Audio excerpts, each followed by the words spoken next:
क्या आपने कभी सोचा है कि पूरी जिंदगी खटने के बाद भी, पसीना बहाने के बाद भी इंसान गरीब का गरीब ही क्यों रह जाता है? बचपन से हमें एक ही बात सिखाई गई, स्कूलों में, घरों में, समाज में, कि बेटा मन लगाकर मेहनत करो, खूब पसीना बहाओ, कड़ी मशक्कत करो तो सफलता तुम्हारे कदम चूमेगी। पर क्या सच में ऐसा होता है? अगर कड़ी मेहनत ही सफलता की चाबी होती तो आज रिक्शा चलाने वाला, ईंट भट्टे पर काम करने वाला मजदूर या वो किसान जो तपती धूप में अपनी चमड़ी जलाता है, वो इस दुनिया का सबसे अमीर इंसान होता। लेकिन कड़वी सच्चाई तो ये है कि वो सबसे ज्यादा गरीब है। ये सवाल आपको भी रात को सोने नहीं देता होगा कि आखिर क्यों कुछ लोग बिना हाथ पैर हिलाए सिर्फ अपनी जुबान और दिमाग का इस्तेमाल करके करोड़ों छाप रहे हैं, और आप सुबह से शाम तक कोल्हू के बैल की तरह जुटे रहने के बाद भी महीने के आखिर में उधार मांगने पर मजबूर हो जाते हैं। ये डर आपको भी लगता होगा कि अगर कल को मेरी नौकरी चली गई या मेरा शरीर काम करने लायक नहीं रहा तो मेरे परिवार का क्या होगा। ये जो पैसे से पैसा कमाने का खेल है, ये जो अमीर बनने का शॉर्टकट नहीं बल्कि स्मार्ट कट है, ये हमें कोई नहीं सिखाता। हम बस उस भीड़ का हिस्सा बनकर रह जाते हैं जो सुबह टिफिन लेकर भागती है और शाम को थकी हारी लौटकर सिर्फ सो जाती है ताकि अगले दिन फिर वही बेवकूफों वाली मेहनत कर सके। आज योगी एआई के इस वीडियो में हम उसी कड़वे सच का सामना करेंगे। ये कहानी किसी और की नहीं, ये कहानी आपकी है, आपकी मेहनत की है और उस धोखे की है जो मेहनत के नाम पर हमारे साथ सदियों से हो रहा है। अगर आप भी अमीर बनना चाहते हैं तो आपको मेहनत का मजदूर नहीं बल्कि पैसे का मालिक बनना होगा। और ये कैसे होगा? ये राज आज एक छोटी सी घटना से खुलने वाला है। दिल थाम कर बैठिए क्योंकि आज आपका नजरिया बदलने वाला है। चलिए अब ये कहानी शुरू करते हैं। धूल भरी आंधी चल रही थी और सूरज बिल्कुल सिर के ऊपर चढ़ा हुआ था, मानो वो कसम खाकर बैठा हो कि आज जमीन पर चलने वाले हर इंसान का हौसला पिघलाकर ही दम लेगा। उस चिलचिलाती धूप में रामपुर गांव के बाहरी हिस्से में एक खदान थी जहां पत्थरों को तोड़ने की आवाज किसी वीरान संगीत की तरह गूंजती रहती थी। वहां दर्जनों मजदूर काम कर रहे थे, लेकिन उनमें से एक चेहरा ऐसा था जिस पर थकान और हताशा की लकीरें सबसे गहरी थी। उसका नाम था राघव। राघव की उम्र अभी मुश्किल से 35 साल रही होगी, लेकिन उसके चेहरे की झुर्रियां और धूप से झुलसी हुई त्वचा उसे 50 का दिखा रही थी। राघव अपनी पूरी ताकत लगाकर एक भारी से घन को उठाता और पूरी शिद्दत से पत्थर पर दे मारता। हर चोट के साथ उसके मुंह से एक दबी हुई कराह निकलती, पसीने की बूंदें उसकी आंखों में जाती और जलन पैदा करती, लेकिन वो रुकता नहीं था। रुकने का मतलब था उस दिन की दिहाड़ी कटना, और दिहाड़ी कटने का मतलब था रात को घर में चूल्हा न जलना। राघव वो इंसान था जिसे गांव के लोग मेहनती राघव कहते थे। वो सुबह सूरज निकलने से पहले उठता और काम पर लग जाता और सूरज ढलने के बाद तक काम करता रहता। उसने अपनी जिंदगी में कभी बेईमानी का एक पैसा नहीं कमाया था, कभी किसी काम को छोटा नहीं समझा था, लेकिन फिर भी उसकी जेब हमेशा फटी रहती थी। उसका पूरा जीवन इस भरोसे पर टिका था कि मेहनत का फल मीठा होता है, लेकिन उसे अब तक वो फल तो छोड़िए, उस पेड़ की छाया भी नसीब नहीं हुई थी। उस दिन भी राघव पत्थरों के ढेर के पास बैठा अपनी सूखी रोटी प्याज के साथ खा रहा था।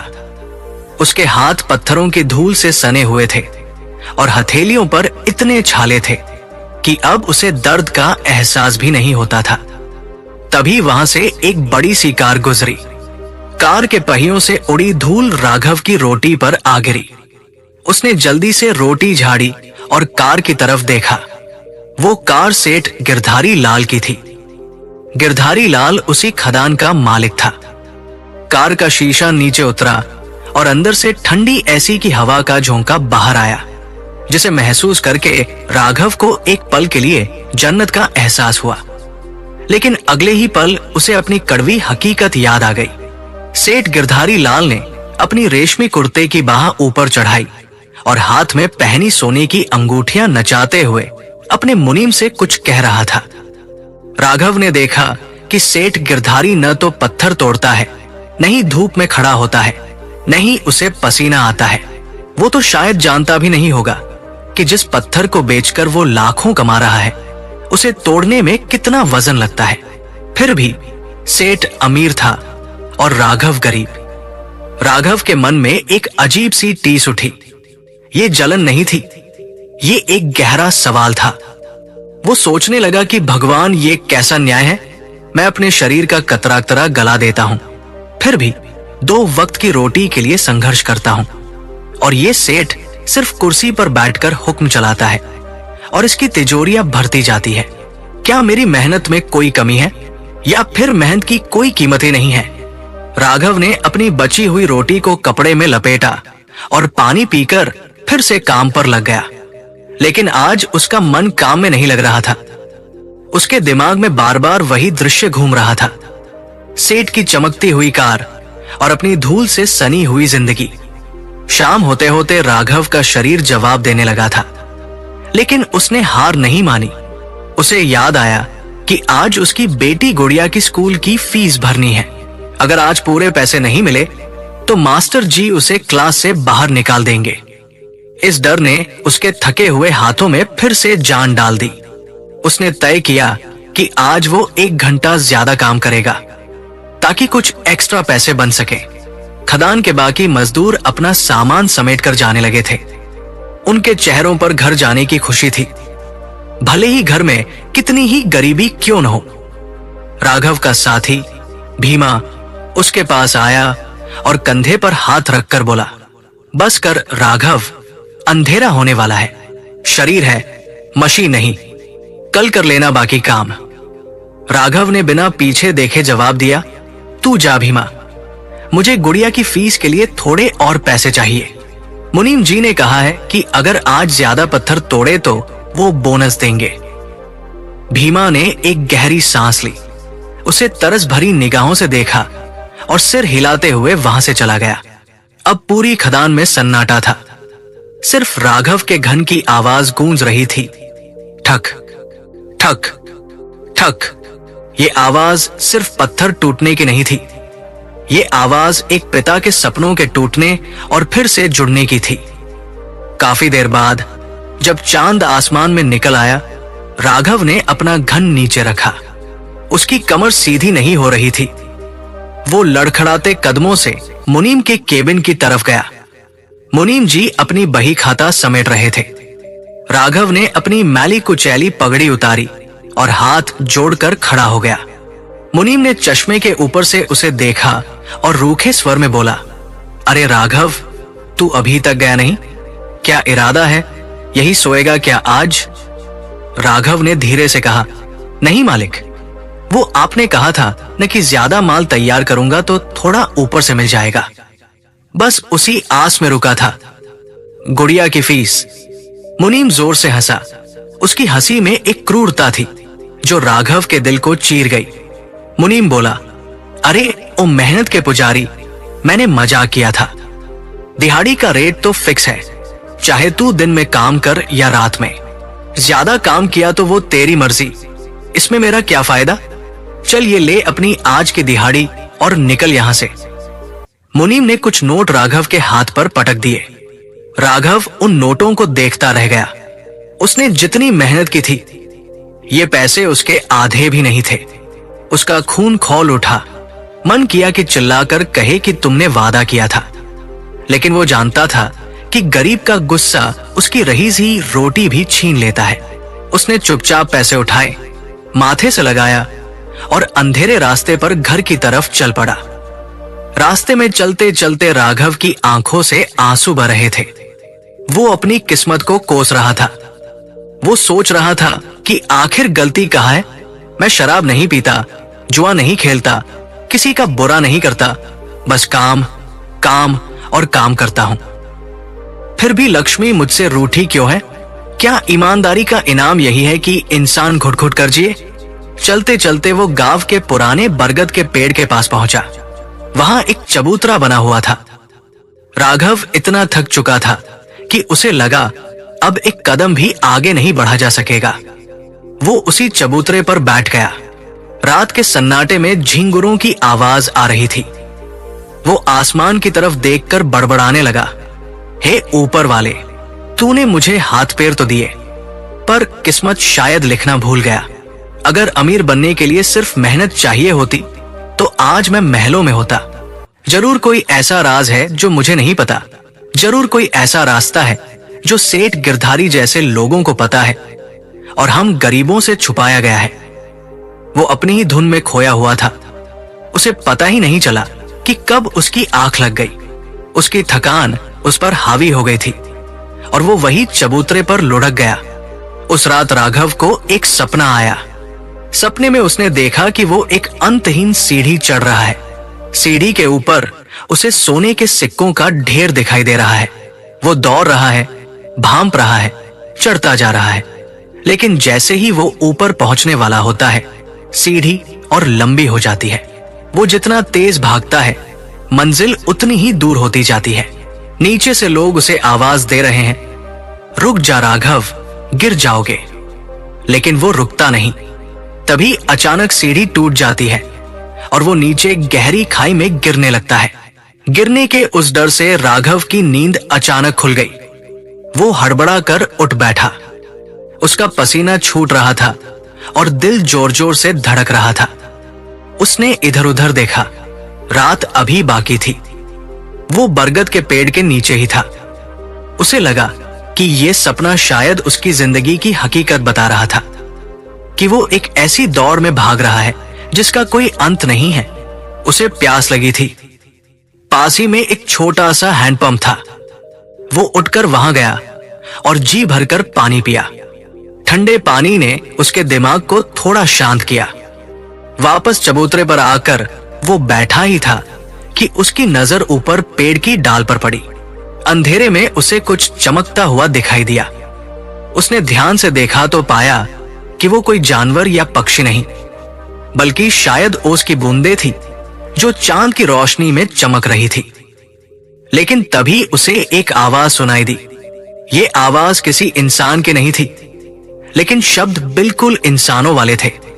थक गए क्या मुसाफिर? राघव चौंक गया। उसने चारों तरफ देखा, कोई नहीं था। उसने सोचा शायद उसे वहम हुआ है। वो लेटने ही वाला था कि फिर वही आवाज आई। सिर्फ शरीर थका है या उम्मीद भी थक गई है? इस बार राघव डर गया। वो झटके से खड़ा हो गया और कांपती आवाज में बोला, कौन? कौन है वहां? सामने आओ। पेड़ के ऊपर से पत्तों के खड़खड़ाने की आवाज हुई और एक छोटी सी मैना उड़कर नीचे वाली डाल पर आ बैठी। राघव ने अपनी जिंदगी में हजारों पक्षी देखे थे, लेकिन ये मैना कुछ अलग थी। उसकी आंखों में एक अजीब सी समझदारी और चमक थी जो किसी साधारण पक्षी में नहीं होती। हालांकि अभी राघव को यह नहीं पता था कि ये मैना उसकी जिंदगी कैसे बदलने वाली है। उसे बस एक अनजाना सा डर लग रहा था। एक पक्षी, और वो भी बोलता हुआ। राघव को लगा कि शायद ज्यादा काम करने और धूप में रहने से उसका दिमाग फिर गया है। राघव ने अपनी आंखें मली और बोला, हे भगवान, अब तो मुझे पक्षियों की आवाजें भी सुनाई देने लगी है। मैं पागल हो रहा हूं। वो अपना झोला उठाकर वहां से भागने ही वाला था कि मैना ने फिर कहा, भागना ही तो तुम्हारी समस्या है राघव। तुम पूरी जिंदगी समस्याओं से भागते रहे हो या फिर उनके पीछे भागते रहे हो। कभी रुककर उन्हें समझने की कोशिश नहीं की। राघव के पैर वही जम गए। इस पक्षी को मेरा नाम कैसे पता? ये सवाल उसके दिमाग में हथौड़े की तरह लगा। वो धीरे से मुड़ा और मैना की तरफ देखा। तुझे मेरा नाम कैसे पता? और तू बोल कैसे सकती है? राघव ने हकलाते हुए पूछा। मैना ने अपनी गर्दन टेढ़ी की, जैसे वो राघव का मुआयना कर रही हो। माहौल में एक अजीब सा रहस्य गहरा गया था। न तो राघव वहां से जा पा रहा था और न ही उसे वहां रुकने की हिम्मत हो रही थी। वो बस बुद्ध बना खड़ा था, अपनी किस्मत और इस अजीबोगरीब घटना के बीच फंसा हुआ। उसे नहीं पता था कि ये रात उसके जीवन की आखिरी गरीबी वाली रात हो सकती है। या फिर किसी नई मुसीबत की शुरुआत। अभी तो बस डर और जिज्ञासा का एक तूफान उसके अंदर चल रहा था। उसे लगा कि शायद ये कोई सपना है, लेकिन हवा की ठंडक और पैरों का दर्द बता रहा था कि ये हकीकत है, और इसी हकीकत के साथ एक नए सफर की शुरुआत होने वाली थी। एक ऐसा सफर जो उसे मेहनत की जंजीरों से मुक्त करके समझदारी के आसमान में ले जाने वाला था। राघव की सांसें अभी भी अटकी हुई थी। उसका दिमाग कह रहा था कि वहां से भाग जाओ। ये कोई बुरी बला है, कोई भूत प्रेत है जो इंसान की बोली बोल रहा है। लेकिन उसका दिल, जो बरसों से उम्मीद की एक किरण तलाश रहा था, उसे वही रोके हुए था। मैना अभी भी उसी डाल पर बैठी थी। उसकी काली छोटी आंखें अंधेरे में भी चमक रही थी, जैसे वो राघव के अंदर चल रहे तूफान को पढ़ रही हो। राघव ने कांपते हाथों से अपने माथे का पसीना पोंछा और अपनी सूखी हुई जुबान को होठों पर फेरा। उसने डरते डरते कहा, तू कोई जादूगरनी है या कोई भटकती हुई आत्मा? मुझे परेशान क्यों कर रही है? मेरे पास लूटने के लिए कुछ नहीं है, न पैसे हैं न गहने। देख, मेरी जेब खाली है, मेरा झोला खाली है, यहां तक कि मेरी किस्मत भी खाली है। जा, किसी अमीर को जाकर डरा, शायद वहां तुझे कुछ मिल जाए। राघव की आवाज में डर के साथ साथ एक अजीब सी हताशा भी थी, जैसे वो अपनी गरीबी का रोना किसी के भी सामने रोने को तैयार हो, चाहे वो इंसान हो या कोई पक्षी। मैना ने एक छोटी सी चहचहाट की जो हंसी जैसी लग रही थी। अमीर को डराने की जरूरत नहीं पड़ती राघव, मैना बोली। उसकी आवाज हवा में तैरती हुई राघव के कानों तक पहुंची। अमीर डरता नहीं है, वो डराता है। और तुम तो अपनी परछाई से भी डरते हो। तुम्हें लगता है कि तुम्हारी गरीबी तुम्हारी किस्मत है, लेकिन सच तो यह है कि तुम्हारी गरीबी तुम्हारी आदत बन चुकी है। राघव को ऐसा लगा जैसे किसी ने उसे थप्पड़ मार दिया हो। आदत? गरीबी आदत कैसे हो सकती है? वो सुबह 4 बजे उठता है, बदन तोड़ मेहनत करता है, एक वक्त का खाना छोड़ता है ताकि घर में आटा आ सके। क्या ये आदत है या मजबूरी? राघव का डर गुस्से में बदलने लगा। उसने जमीन से एक कंकड़ उठाया और मुट्ठी में भींच लिया। तुझे क्या पता मेहनत क्या होती है? राघव चिल्लाया। उसकी आवाज सन्नाटे को चीरती हुई गूंजी। तू तो एक पक्षी है, उड़ती है, दाना चुगती है और सो जाती है। तुझे क्या पता उस बाप का दर्द जिसकी बेटी स्कूल की फीस के लिए रोती है?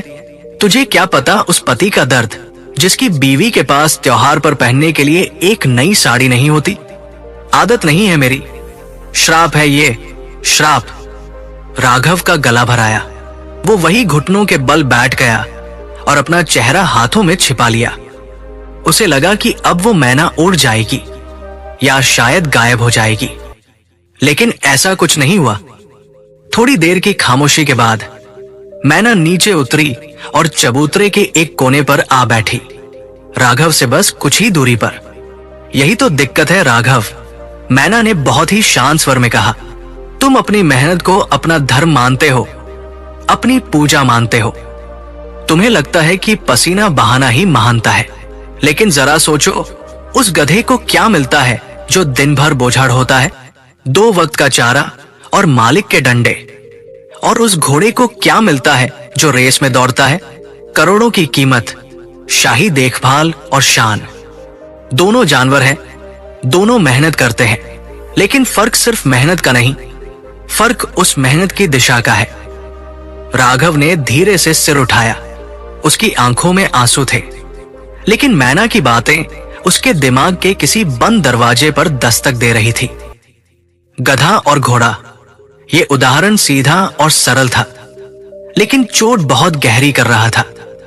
तू कहना क्या चाहती है? राघव ने दबी आवाज में पूछा। क्या मैं गधा हूं? क्या मेरी मेहनत बेकार है? मैना ने थोड़ा फुदकते हुए कहा। बेकार नहीं है राघव, बस सस्ती है। तुम अपनी मेहनत को बहुत सस्ते में बेच रहे हो। सेठ गिरधारी लाल को देखा है आज? सेठ का नाम सुनते ही राघव के तन बदन में आग लग गई। अभी कुछ घंटे पहले ही तो मुनीम ने उसे बेइज्जत किया था। हाँ, देखा है उस हरामखोर को, राघव ने दांत पीसते हुए कहा। दिन भर एसी में बैठा रहता है, उंगली भी नहीं हिलाता, खून चूसता है हम गरीबों का। मैना ने बीच में ही उसे टोका। नहीं राघव, यही तुम गलती कर रहे हो। वो तुम्हारा खून नहीं चूसता, तुम खुद अपना खून निकालकर उसे तश्तरी में पेश करते हो। तुम अपनी सबसे कीमती चीज उसे कौड़ियों के दाम बेचते हो। राघव उलझन में पड़ गया। कीमती चीज? मेरे पास क्या कीमती है? मेरी फटी धोती या ये टूटी चप्पलें? मैना की आवाज अब थोड़ी गंभीर हो गई। समय राघव, समय। तुम उसे अपना समय बेचते हो। तुम उसे अपनी जिंदगी के वो घंटे बेचते हो जो कभी लौटकर नहीं आएंगे। तुम पत्थर तोड़ते हो, वो पत्थर बेचता है, पत्थर वही है, लेकिन तुम उसे तोड़ने के 100 रुपए लेते हो और वो उसे बेचने के 1000 रुपए कमाता है। मेहनत तुमने की, पसीना तुमने बहाया, लेकिन पैसा वो ले गया। क्यों? क्योंकि तुमने सिर्फ हाथ चलाए और उसने दिमाग चलाया। राघव खामोश हो गया। रात की हवा अब ठंडी लगने लगी थी। बरगद के पेड़ के पत्ते हिल रहे थे, जैसे वो भी इस बातचीत को ध्यान से सुन रहे हों। राघव ने अपनी पूरी जिंदगी में कभी इस तरह से नहीं सोचा था। उसके लिए समीकरण सीधा था, ज्यादा काम यानी ज्यादा पैसा। लेकिन आज उसे समझ आ रहा था कि यह समीकरण ही गलत था। वो जितना ज्यादा काम कर रहा था उतना ही ज्यादा थक रहा था, लेकिन पैसा उतना ही था। लेकिन मैं कर भी क्या सकता हूं? राघव ने बेबसी से कहा। मैं अनपढ़ हूं, गंवार हूं। मुझे सिर्फ हथौड़ा चलाना आता है, मुझे व्यापार करना नहीं आता, मुझे हिसाब किताब नहीं आता। मेरे पिताजी भी यही करते थे, उनके पिताजी भी यही करते थे। हम मजदूर हैं, हमारा काम है मजदूरी करना, किस्मत में यही लिखा है। मैना ने एक तीखी नजर राघव पर डाली। किस्मत का रोना रोना बंद करो। अगर किस्मत ही सब कुछ होती तो सेठ गिरधारी का बेटा जो दिन भर नशा करता है वो सड़क पर होता और तुम महल में होते। लेकिन ऐसा नहीं है। दुनिया किस्मत से नहीं, नियमों से चलती है, और पैसे का नियम बहुत सीधा है। जो पैसे के लिए काम करता है वो पूरी जिंदगी काम करता रह जाता है, और जो पैसे से अपने लिए काम करवाता है वो राजा बनता है। राघव को ये बातें अजीब लग रही थी। एक पक्षी उसे पैसे के नियम समझा रहा था। पैसे से काम करवाना? राघव बड़बड़ाया। पैसे के हाथ पैर थोड़ी होते हैं जो वो काम करेगा। पैसा तो निर्जीव है। मैना बोली, यही तो जादू है राघव। पैसा सोता नहीं है, पैसा थकता नहीं है, पैसा छुट्टी नहीं मांगता। जब तुम सो रहे होते हो तब भी पैसा तुम्हारे लिए कमा सकता है, लेकिन तुमने उसे कभी ये मौका दिया ही नहीं। तुमने जैसे ही 4 पैसे कमाए उसे खर्च कर दिया, या तो पेट भरने में या फिर कर्ज चुकाने में। तुमने पैसे को कभी बीज की तरह नहीं देखा जिसे बोकर पेड़ बनाया जा सकता है। तुमने उसे हमेशा अनाज समझा जिसे खाकर खत्म कर दिया जाता है। राघव की आंखों के सामने अंधेरा छाने लगा, लेकिन ये अंधेरा निराशा का नहीं बल्कि समझ का था। उसे याद आया कि कैसे पिछले साल फसल कटने के बाद उसके पास थोड़े पैसे बचे थे। उसने सोचा था कि कुछ नया करेगा, शायद कोई छोटा धंधा। लेकिन फिर गांव में मेला लगा और उसने वो सारे पैसे नए कपड़ों और मिठाई में उड़ा दिए। उसे लगा था कि 4 दिन की खुशी जरूरी है। आज वो 4 दिन की खुशी उसे 4 साल पीछे ले गई थी। तो क्या मैं भूखा मर जाऊं? राघव ने तर्क दिया। पेट तो भरना पड़ेगा ना, परिवार को तो पालना पड़ेगा। मैना ने उत्तर दिया, जरूर पालना पड़ेगा, लेकिन आज तुमने जो एक्स्ट्रा मेहनत की, जो मुनीम की डांट खाई, जो रात को यहां भूखे बैठे हो, क्या इससे तुम्हारा कल बदलेगा? नहीं, कल फिर वही सूरज निकलेगा, फिर वही खदान होगी, फिर वही हथौड़ा होगा। तुम एक ऐसे पहिए में दौड़ रहे हो जो कहीं नहीं जा रहा, बस गोल गोल घूम रहा है, और जब तक तुम उस पहिए से उतरने की हिम्मत नहीं करोगे तब तक तुम वही रहोगे। राघव ने एक गहरी सांस छोड़ी। उसे महसूस हुआ कि उसका शरीर अब और ज्यादा दुख रहा है, लेकिन ये दर्द शारीरिक कम और मानसिक ज्यादा था। तू सच कह रही है, राघव ने स्वीकार किया। मैं थक गया हूं, शरीर से भी और इस उम्मीद से भी कि शायद कल कुछ अच्छा होगा। मैं रोज सोचता हूं कि एक दिन कोई चमत्कार होगा, लॉटरी लग जाएगी या जमीन से गढ़ा धन मिल जाएगा, लेकिन ऐसा कुछ नहीं होता। मैना चहकी। चमत्कार का इंतजार कायर करते हैं राघव, और तुम कायर नहीं हो। मैंने देखा है तुम्हें, मैंने देखा है कैसे तुम तपती धूप में भी अपनी बेटी की फोटो देखकर मुस्कुराते हो। तुम्हारे अंदर आग है, बस वो आग गलत जगह जल रही है। उस आग से तुम सिर्फ खुद को जला रहे हो, जबकि उससे तुम अपनी तकदीर का लोहा पिघला सकते हो।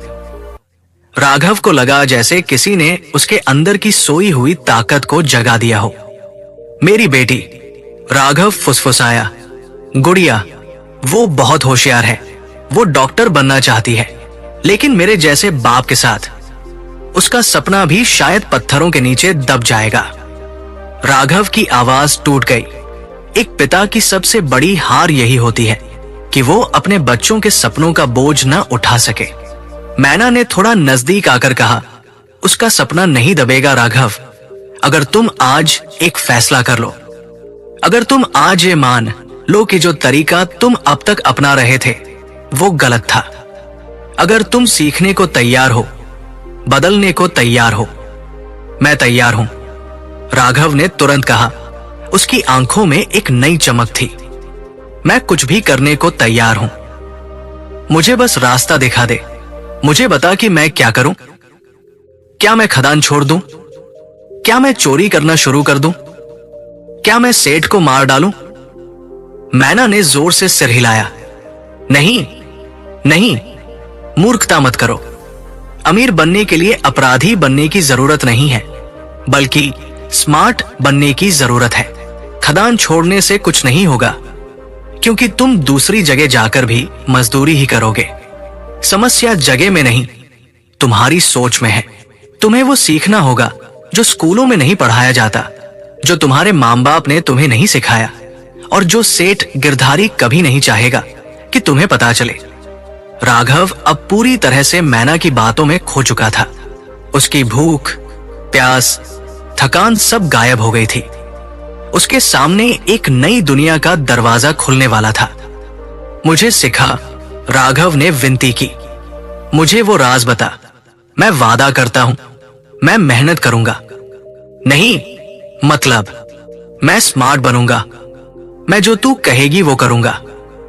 मैना ने अपनी चोंच से एक सूखा पत्ता उठाया और उसे नीचे गिरा दिया। पत्ता हवा में लहराता हुआ जमीन पर गिरा।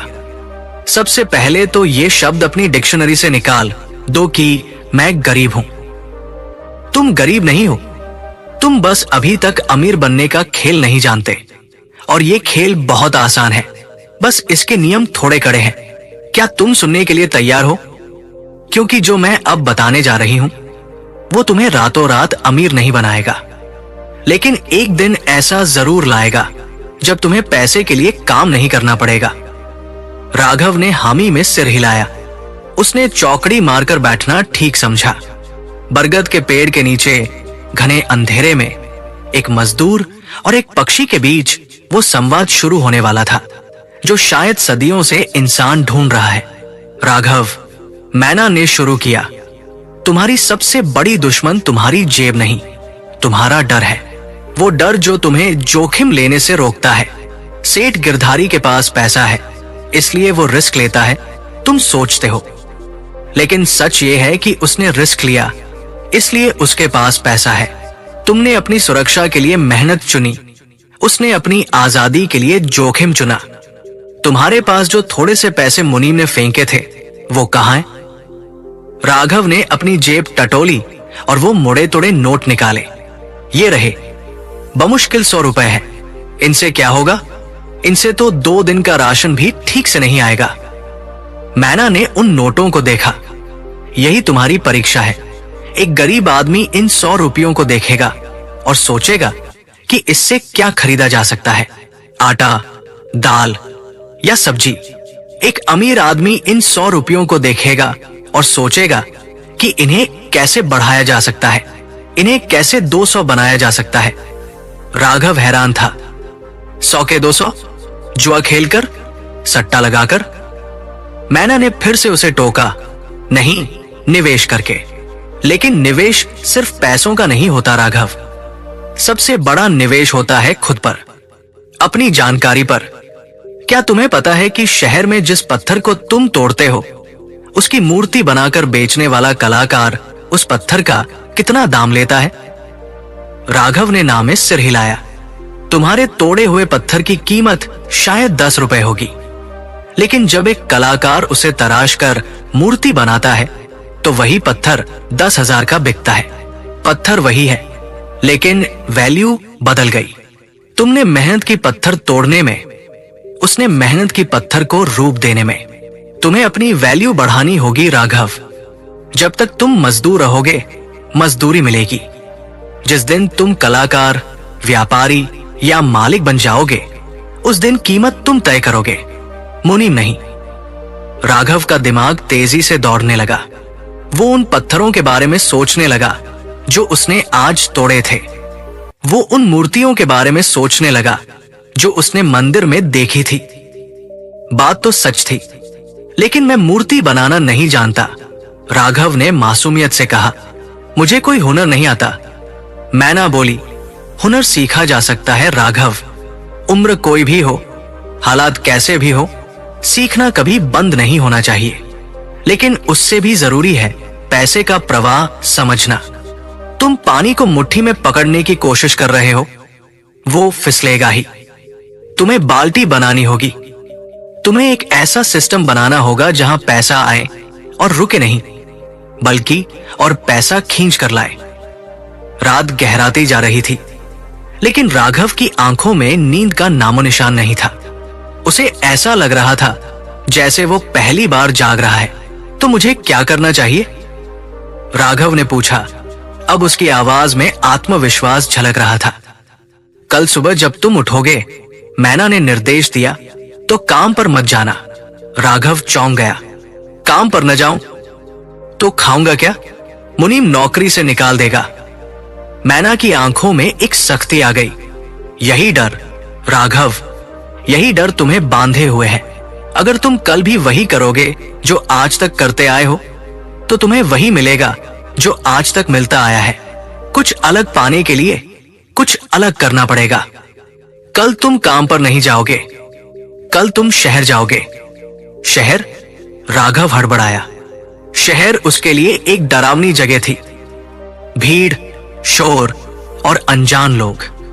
वो साल में एक आध बार ही शहर जाता था, वो भी किसी जरूरी काम से। हां, शहर, मैना ने दोहराया। वहां मंडी में जाना, वहां देखना कि लोग कैसे सौदा करते हैं, वहां देखना कि जिस सब्जी को किसान 2 रुपए में बेचता है, वो शहर में 20 रुपए में कैसे बिकती है। बीच का वो 18 रुपया कौन कमा रहा है और कैसे कमा रहा है, तुम्हें बस देखना है, समझना है। अपनी आंखें और कान खुले रखने हैं। कल का दिन तुम्हारी ट्रेनिंग का पहला दिन है। राघव के मन में हजारों सवाल थे। अगर वो काम पर नहीं गया तो दिहाड़ी कटेगी। घर में क्या बोलेगा? पत्नी पूछेगी तो क्या जवाब देगा? लेकिन फिर उसने उस मैना की तरफ देखा। उस छोटे से पक्षी ने उसे वो उम्मीद दी थी जो कोई इंसान नहीं दे पाया था। उसने तय किया कि वो रिस्क लेगा, चाहे जो हो जाए। ठीक है, राघव ने दृढ़ता से कहा, मैं कल शहर जाऊंगा। मैं देखूंगा कि दुनिया कैसे चलती है। लेकिन एक बात बता, तू मेरी मदद क्यों कर रही है? तुझे मुझसे क्या मिलेगा? मैना ने आसमान की तरफ देखा, जहां तारे अब थोड़े धुंधले पड़ने लगे थे। भोर होने वाली थी। हर सवाल का जवाब अभी नहीं मिलेगा राघव, मैना ने रहस्यमयी ढंग से कहा। कभी कभी मदद करने वाला भी अपनी मुक्ति तलाश रहा होता है। तुम बस इतना जान लो कि अगर तुम जीत गए तो शायद मेरी भी कोई अधूरी कहानी पूरी हो जाएगी। अब जाओ, थोड़ा आराम कर लो। कल का दिन तुम्हारी जिंदगी का सबसे लंबा और सबसे महत्वपूर्ण दिन होने वाला है। राघव धीरे से उठा। उसका शरीर अभी भी दुख रहा था, लेकिन उसके कदमों में एक नई जान थी। उसने मैना को हाथ जोड़कर प्रणाम किया। हालांकि उसे ये अजीब लग रहा था, लेकिन उसके दिल में श्रद्धा थी। वो घर की तरफ चल पड़ा। रास्ते में उसे वही खदान दिखाई दी, वही पत्थर के ढेर दिखाई दिए, लेकिन इस बार उसे वो अपनी किस्मत की दीवारें नहीं, बल्कि सीढ़ियां नजर आ रही थी। वो घर पहुंचा, जहां उसकी पत्नी सुमित्रा और बेटी गुड़िया सो रहे थे। उसने धीरे से गुड़िया के सिर पर हाथ फेरा। तेरा बापू अब मजदूर नहीं रहेगा बेटा, उसने मन ही मन कसम खाई। अब हम स्मार्ट बनेंगे। वो अपनी खाट पर लेटा, लेकिन नींद अब भी कोसों दूर थी। उसके दिमाग में शहर का नक्शा, मंडी का शोर और मैना की बातें गूंज रही थी। उसे नहीं पता था कि कल शहर में उसके साथ क्या होने वाला है। उसे नहीं पता था कि वो जिस स्मार्टनेस को सीखने जा रहा है, वो उसे कितनी कड़ी परीक्षाओं से गुजारने वाली है। उसे बस इतना पता था कि अब पीछे मुड़ने का रास्ता बंद हो चुका है। सफर शुरू हो चुका था, गरीबी से अमीरी का नहीं, बल्कि मेहनत से समझदारी का। और इस सफर में अगला पड़ाव क्या होगा, ये उसे कल का सूरज ही बताने वाला था। अगली सुबह जब मुर्गा बांगा तो राघव की आंखें तो खुली थी, लेकिन बिस्तर से उठने की हिम्मत नहीं हो रही थी। आज उसकी जिंदगी का वो दिन था जब वो पहली बार जानबूझकर अपनी रोजी रोटी लात मारने वाला था। सुमित्रा रसोई में बर्तनों की खटपट कर रही थी। उसने राघव की तरफ देखा और बोली, उठिए, देर हो रही है। आज तो वैसे भी मुनीम जी से बात करनी थी ना। राघव का कलेजा मुंह को आ गया। उसने एक झूठ गढ़ा जो उसके गले में कांटे की तरह अटका। आज खदान पर काम बंद है, मशीन खराब हो गई है। मैं शहर जा रहा हूं। कुछ पुराना हिसाब बाकी है, शायद वो मिल जाए। सुमित्रा ने संदेह से उसे देखा, लेकिन कुछ कहा नहीं। राघव ने अपनी जेब में वो मुड़े तुड़े 100 रुपए महसूस किए, जो उसकी आखिरी जमा पूंजी थी। अगर आज शाम तक ये पैसे नहीं बढ़े तो रात का खाना भी नसीब नहीं होगा। इस डर के साथ राघव ने घर की दहलीज पार की। उसके कदम भारी थे, जैसे कोई कैदी अपनी सजा की तरफ बढ़ रहा हो, लेकिन दिमाग में मैना की वो बात गूंज रही थी, रिस्क लिए बिना कोई राजा नहीं बनता। शहर की बस में भीड़ इतनी थी कि तिल रखने की जगह नहीं थी, लेकिन राघव को इसका एहसास नहीं हुआ। वो अपनी ही दुनिया में खोया था। जब वो शहर की सब्जी मंडी के पास उतरा तो वहां का नजारा देखकर उसका सिर चकरा गया। चारों तरफ शोर, गालियां और पैसों की गर्मी थी। ट्रक आ रहे थे, माल उतर रहा था और बोलियां लग रही थी। राघव एक कोने में खड़ा हो गया, जैसा मैना ने कहा था। सिर्फ देखो। उसने देखा कि गांव से आए किसान अपनी गोभी, टमाटर और आलू लेकर लाइन में खड़े थे। उनके चेहरे पर वही लाचारी थी जो राघव के चेहरे पर होती थी। एक किसान, जिसका नाम शायद रामू था, आड़ती, दलाल के सामने हाथ जोड़कर गिड़गिड़ा रहा था। सेठ जी, 5 रुपए किलो तो बहुत कम है, इसमें तो मेरी लागत भी नहीं निकलेगी। आड़ती ने पान थूकते हुए कहा, देना है तो दे, वरना आगे बढ़। मंडी में आज माल बहुत है। रामू ने हताश होकर अपनी सारी उपज 5 रुपए किलो में बेच दी। राघव की नजर उस आड़ती पर जमी रही। जैसे ही रामू गया, आड़ती ने फोन घुमाया और दूसरे शहर के एक व्यापारी से बात की। हाँ भाई, ताजा माल है, 12 रुपए किलो लगेगा, भेजना है। राघव सन्न रह गया। 5 रुपए का माल एक झटके में 12 का हो गया। बिना खेत जोते, बिना पानी दिए, बिना पसीना बहाए उस आढ़ती ने सिर्फ एक फोन कॉल से 7 रुपए प्रति किलो कमा लिए। अगर वो ट्रक में 1000 किलो माल था तो उस आदमी ने बैठे बैठे 7000 रुपए कमा लिए। राघव को लगा जैसे उसके दिमाग में कोई विस्फोट हुआ हो। वो साल भर में जितना कमाता था, इस आदमी ने 10 मिनट में कमा लिया। उसे मैना की बात समझ आने लगी। मेहनत रामू ने की, लेकिन स्मार्ट गेम आढ़ती ने खेला। राघव को पहली बार अपनी मेहनत पर गुस्सा आया। उसे लगा कि वो पूरी जिंदगी कुल्हाड़ी से दीवार तोड़ने की कोशिश करता रहा, जबकि दरवाजा बगल में खुला था। लेकिन देखना काफी नहीं था, उसे कुछ करना था।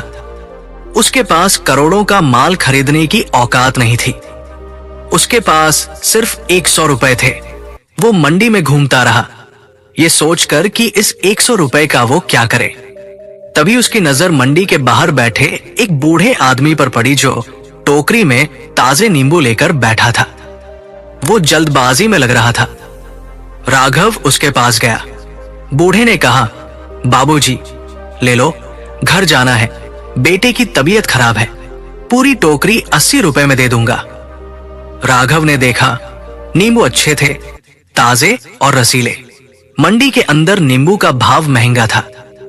राघव का दिल जोर जोर से धड़कने लगा। ये उसका पहला सौदा था। क्या वो ठगा जाएगा? क्या ये नींबू खराब निकलेंगे? लेकिन फिर उसे याद आया, डर को मारना होगा।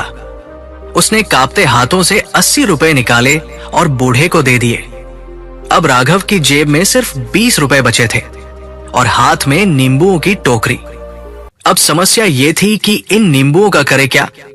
अगर वो वही बैठकर बेचने लगता तो शायद उसे 100 या 110 रुपए मिल जाते। लेकिन मैना ने कहा था, वैल्यू बढ़ाओ। राघव ने सोचा, किसे सबसे ज्यादा प्यास लगती है और किसके पास पैसे हैं? उसकी नजर दूर खड़ी कचहरी कोर्ट की इमारत पर पड़ी। वहां वकीलों और मुवक्किलों की भीड़ थी। धूप तेज थी और लोग पसीने से तरबतर थे। राघव ने अपनी धोती से नींबुओं को अच्छे से पोंछा, उन्हें चमक दी। उसने पास की दुकान से 10 रुपए की एक पुरानी अखबार की रद्दी खरीदी और 5 रुपए की हरी मिर्च। अब उसके पास 5 रुपए बचे थे। उसने एक एक नींबू और एक एक मिर्च को अखबार के छोटे टुकड़ों पर सजाया, नजर बट्टू जैसा सेट बना दिया। वो कचहरी के गेट पर गया। वहां गाड़ियां खड़ी थी, लोग आ जा रहे थे। राघव ने आवाज लगाई, लेकिन सब्जी वाले की तरह नहीं। वो सीधा एक कार के पास गया जिसमें एक साहब बैठे थे। उसने कहा, साहब, घर और गाड़ी की नजर उतारने के लिए ताजा नींबू मिर्च, सिर्फ 10 रुपए। साहब ने उसे देखा। धूप में चमकते पीले नींबू और हरी मिर्च का वो छोटा सा पैकेट उन्हें अच्छा लगा। उन्होंने 10 का नोट निकाला और पैकेट ले लिया। राघव की खुशी का ठिकाना नहीं था। उसने 80 रुपए के नींबुओं से ऐसे करीब 20 सेट बनाए थे।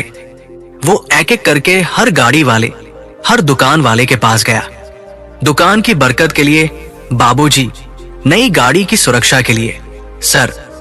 लोग जो सब्जी मंडी में 2 रुपए के नींबू के लिए बहस करते, वो यहां नजर सुरक्षा के नाम पर हंसते हंसते 10 रुपए दे रहे थे।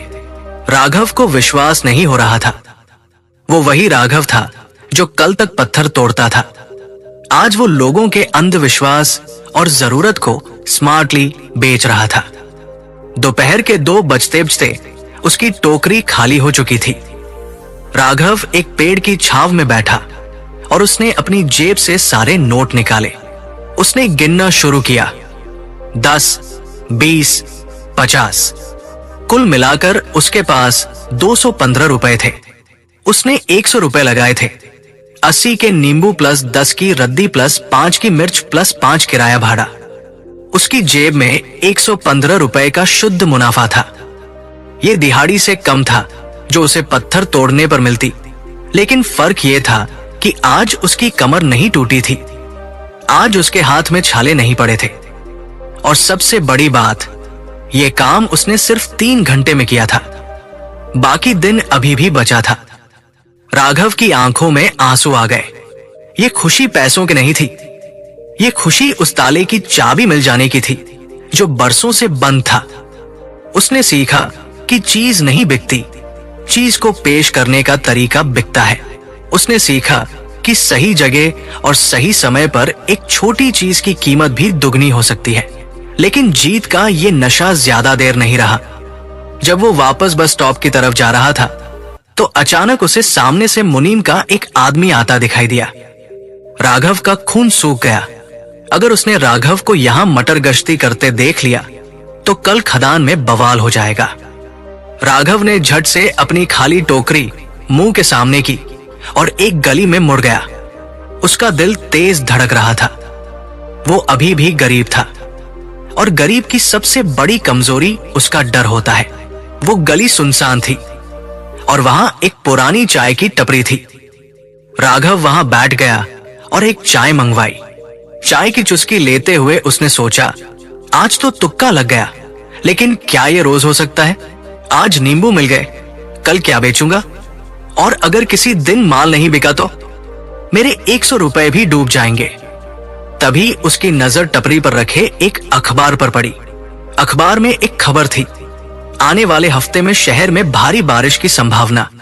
राघव ने खबर पढ़ी और छोड़ दी, लेकिन तभी उसके दिमाग में मैना की आवाज गूंजी, पैसे से पैसा कमाना है तो वो देखो जो दूसरे नहीं देख रहे।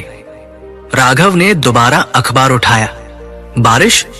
शहर में बारिश का मतलब है कीचड़, जाम और भीगते हुए लोग। उसने सोचा, जब बारिश होती है तो लोग सबसे ज्यादा क्या ढूंढते हैं? छाता? रेनकोट? नहीं, वो तो महंगे हैं।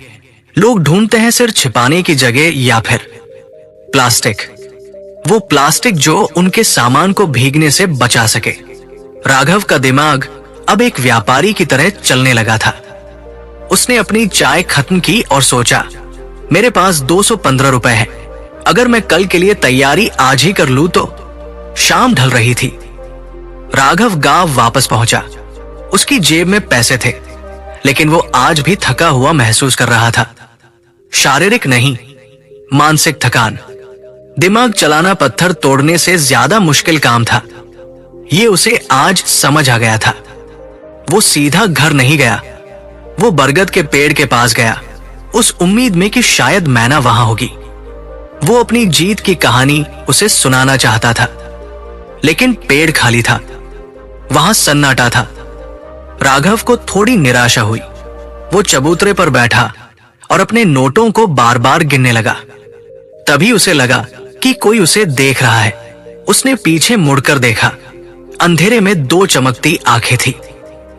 ये मैना नहीं थी, ये गांव का ही एक आवारा कुत्ता था जो खाने की उम्मीद में खड़ा था। राघव ने जेब से बिस्कुट का पैकेट निकाला जो उसने शहर से अपनी बेटी के लिए खरीदा था और एक बिस्कुट कुत्ते को दे दिया। तू भी क्या याद रखेगा? राघव मुस्कुराया। आज राघव मजदूर नहीं, राघव व्यापारी है। लेकिन घर पहुंचते ही उसकी मुस्कुराहट गायब हो गई। सुमित्रा दरवाजे पर ही खड़ी थी। उसकी आंखों में गुस्सा और डर दोनों था। कहाँ थे आप? मुनीम का आदमी आया था घर पे। वो कह रहा था कि राघव आज काम पर नहीं आया, झूठ बोल कर गया है। उसने कहा है कि अगर कल सुबह तुम खदान पर नहीं पहुंचे और माफी नहीं मांगी तो वो पिछला हिसाब ही नहीं देगा और काम से भी निकाल देगा। राघव के पैरों तले जमीन खिसक गई। एक दिन की आजादी की कीमत उसकी पूरी नौकरी थी। सेठ गिरधारी लाल का जाल इतना मजबूत था कि उससे बाहर निकलने की एक छोटी सी कोशिश भी उसे बर्बाद कर सकती थी। सुमित्रा रोने लगी। मैंने कहा था ना, इन सब चक्करों में मत पड़ो। अब हम क्या खाएंगे? गुड़िया की फीस कैसे जाएगी? राघव ने सुमित्रा को चुप कराया, लेकिन उसके अंदर का डर फिर से सिर उठाने लगा था।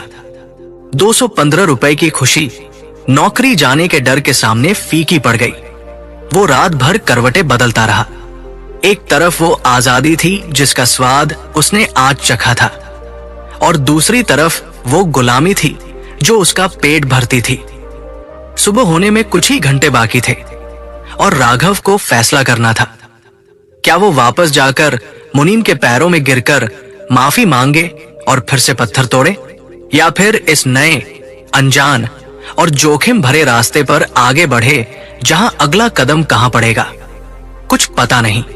तभी खिड़की से चांद की रोशनी आई और सीधे गुड़िया के स्कूल बैग पर पड़ी। राघव ने उस बैग को देखा, फिर अपनी फटी हुई हथेलियों को देखा। उसने मन ही मन कहा, माफी नहीं मांगूंगा, मर जाऊंगा, लेकिन अब पीछे नहीं लौटूंगा। आज 100 के 200 बनाए हैं, कल 200 के 500 बनाऊंगा। मैना ने कहा था, स्मार्ट बनो। राघव ने एक खतरनाक योजना बनानी शुरू की। ऐसी योजना जिसमें वो अपनी नौकरी भी बचा सके और अपना नया धंधा भी कर सके। ये असंभव लग रहा था, लेकिन असंभव को संभव करना ही तो अमीरी का रास्ता था। सुबह होने वाली थी और राघव का दूसरा इम्तिहान शुरू होने वाला था, लेकिन उसे नहीं पता था कि कल शहर में उसका सामना सिर्फ बारिश से नहीं, बल्कि एक ऐसे इंसान से होने वाला था जो उसे इस खेल का सबसे कड़वा पाठ पढ़ाने वाला था। सुबह का सूरज बादलों के पीछे छिपा हुआ था, मानो वो भी राघव के इस जुए को छिपकर देखना चाहता हो। सुमित्रा ने उसे रोकने की बहुत कोशिश की। उसके पैरों में गिरकर रोई कि मुनीम से पंगा मत लो, लेकिन राघव ने एक न सुनी। उसने अपनी धोती की गांठ में वो 215 रुपए कसकर बांधे और घर से निकल पड़ा। उसके कदम खदान की तरफ नहीं, बल्कि शहर की तरफ बढ़ रहे थे।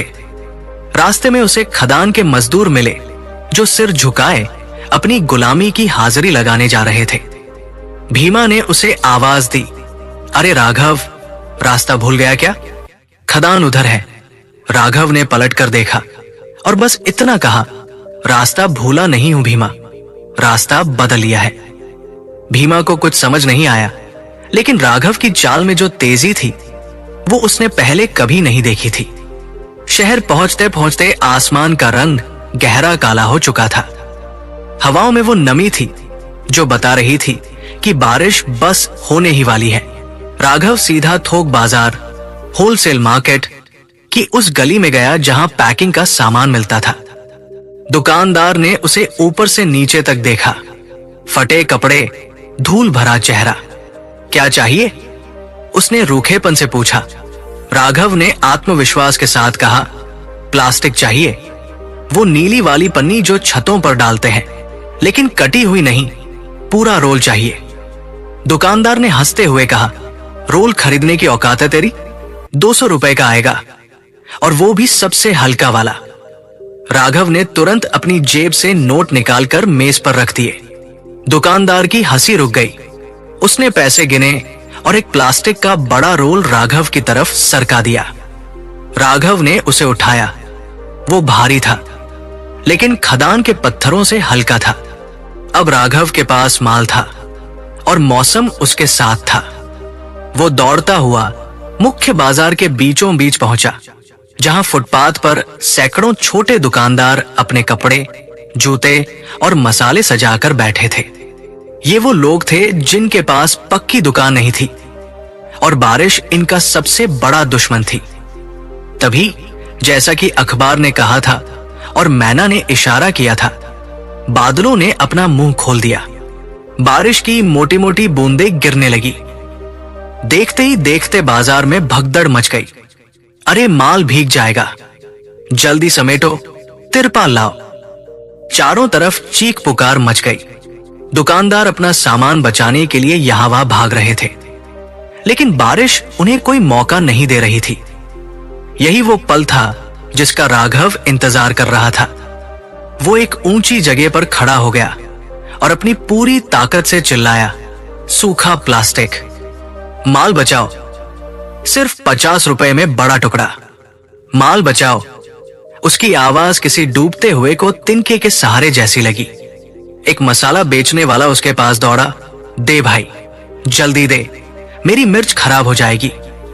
राघव ने अपनी जेब से एक छोटा चाकू निकाला, प्लास्टिक का एक बड़ा टुकड़ा काटा और उसे दे दिया। उस आदमी ने बिना मोलभाव किए 50 का नोट राघव के हाथ में थमा दिया। ये जादुई था। जिस प्लास्टिक के पूरे रोल को राघव ने 200 में खरीदा था, उसका सिर्फ एक टुकड़ा 50 में बिका, और अभी तो पूरा रोल बाकी था। भीड़ राघव पर टूट पड़ी। मुझे भी दे, 2 टुकड़े दे भाई, 100 ले ले पर जल्दी दे। राघव के हाथ मशीन की तरह चल रहे थे। काटो, पैसे लो, प्लास्टिक दो, काटो, पैसे लो, प्लास्टिक दो। वो देख रहा था कि कैसे जरूरत इंसान को कीमत देखने का मौका नहीं देती। जब किसी का हजारों का नुकसान हो रहा हो, तो वो उसे बचाने के लिए 150 हंसकर दे देता है। आधे घंटे की मूसलाधार बारिश में राघव का पूरा रोल खत्म हो गया। वो भीग चुका था, लेकिन उसके अंदर एक ऐसी गर्मी थी जो उसे कांपने नहीं दे रही थी। उसने एक कोने में जाकर अपनी कमाई गिनी। उसकी आंखें फटी की फटी रह गई। उसकी मुट्ठी में 800 रुपए थे। 200 लगाकर 800, यानी 600 रुपए का सीधा मुनाफा, वो भी सिर्फ आधे घंटे में। खदान में इतना पैसा कमाने के लिए उसे हफ्ता भर अपनी हड्डियां गलानी पड़ती। राघव खुशी से झूमने ही वाला था कि तभी उसके कंधे पर एक भारी हाथ पड़ा। अरे ओ नए परिंदे, बड़ी उड़ान भर रहा है। राघव ने मुड़कर देखा। सामने खाकी वर्दी में एक हवलदार खड़ा था, जिसके मुंह में पान था और हाथ में डंडा। उसके पीछे बाजार का एक स्थानीय गुंडा भी खड़ा था। राघव का दिल बैठ गया। उसने डरते हुए कहा, जी साहब। हवलदार ने राघव की मुट्ठी की तरफ इशारा किया। मंडी में धंधा करने का टैक्स लगता है, पता नहीं क्या। ला, आधा इधर निकाल। राघव सक्का गया। लेकिन साहब, मैंने तो अभी शुरू किया है, ये मेरी मेहनत की कमाई है। हवलदार ने एक जोरदार डंडा राघव की पिंडलियों पर मारा। दर्द की एक लहर राघव के पूरे शरीर में दौड़ गई। मेहनत? हवलदार हंसा। मेहनत तो गधा भी करता है। सड़क हमारी, बाजार हमारा, सुरक्षा हमारी, और कमाई तेरी अकेली। चल निकाल 400, वरना अभी सारा पैसा जब्त करके हवालात में डाल दूंगा। राघव की आंखों के सामने अंधेरा छा गया। उसने अभी अभी सीखा था कि पैसा कैसे कमाते हैं, लेकिन अब उसे वो कड़वा पाठ मिल रहा था कि पैसा बचाते कैसे हैं। गरीब के पास पैसा आ तो सकता है, लेकिन समाज उसे उस पैसे को रखने नहीं देता। राघव ने भारी मन से 400 रुपए निकालकर हवलदार के हाथ में रख दिए। हवलदार और गुंडा पैसे लेकर हंसते हुए आगे बढ़ गए। राघव वही बारिश में खड़ा रह गया। उसकी जीत की खुशी अब हार के कड़वे घूंट में बदल गई थी। 800 में से 400 गए, बचे 400। उसमें से 200 की लागत थी, यानी असली मुनाफा सिर्फ 200 रुपए। जोखिम इतना बड़ा, मार खाई, भीगा, और हाथ में क्या आया? वही दिहाड़ी के बराबर पैसा। राघव को लगा कि वो फिर से उसी चक्रव्यूह में फंस गया है। मैना ने कहा था स्मार्ट बनो, लेकिन उसने ये नहीं बताया था कि इस दुनिया में तुमसे भी ज्यादा स्मार्ट और ताकतवर मगरमच्छ बैठे हैं। बारिश थम चुकी थी। राघव एक चाय की दुकान की शेड के नीचे उदास बैठा था। वो सोच रहा था कि क्या फायदा हुआ, इससे अच्छा तो खदान ही थी। कम से कम पुलिस के डंडे तो नहीं पड़ते थे। तभी उसकी नजर सड़क के उस पार एक बड़ी दुकान पर पड़ी। वहां एक ट्रक खड़ा था और मजदूर बोरियां लाद रहे थे। वो दुकान किसी और की नहीं, बल्कि एक बड़े व्यापारी की थी जो सरकारी ठेके लेता था। राघव ने देखा कि वही हवलदार जिसने अभी राघव से पैसे छीने थे, उस व्यापारी की दुकान पर गया। राघव को लगा कि अब व्यापारी की शामत आएगी, लेकिन नजारा उल्टा था। व्यापारी अपनी गद्दी से नहीं उठा। उसने इशारे से अपने नौकर को कुछ कहा। नौकर ने एक मिठाई का डिब्बा और एक लिफाफा हवलदार को दिया। हवलदार ने झुककर सलाम किया और वहां से चला गया। राघव का दिमाग सन्न रह गया। उसे डंडा और गाली मिली और उस व्यापारी ने सलाम पाया। क्यों? क्योंकि राघव छोटा था और वो व्यापारी बड़ा था। राघव अवैध था, व्यापारी सिस्टम था। राघव समझ गया कि सिर्फ माल बेचना काफी नहीं है, पावर होना जरूरी है। या तो पावर खुद बनो या पावर को खरीद लो। उस व्यापारी ने पुलिस को रिश्वत नहीं दी थी, उसने अपनी सुरक्षा की फीस दी थी, वो भी इज्जत के साथ। राघव ने अपनी मुट्ठी में बचे हुए 400 रुपयों को देखा। उसे समझ आ गया कि फुटपाथ पर चिल्लाकर सामान बेचने से वो 2 वक्त की रोटी तो खा लेगा, लेकिन कभी अमीर नहीं बन पाएगा। अमीर बनने के लिए उसे उस व्यापारी की तरह बनना होगा जो बारिश में भीगता नहीं, बल्कि बारिश का इंतजार करता है। शाम हो रही थी और राघव के सामने अब सबसे बड़ी मुसीबत खड़ी थी, घर जाना।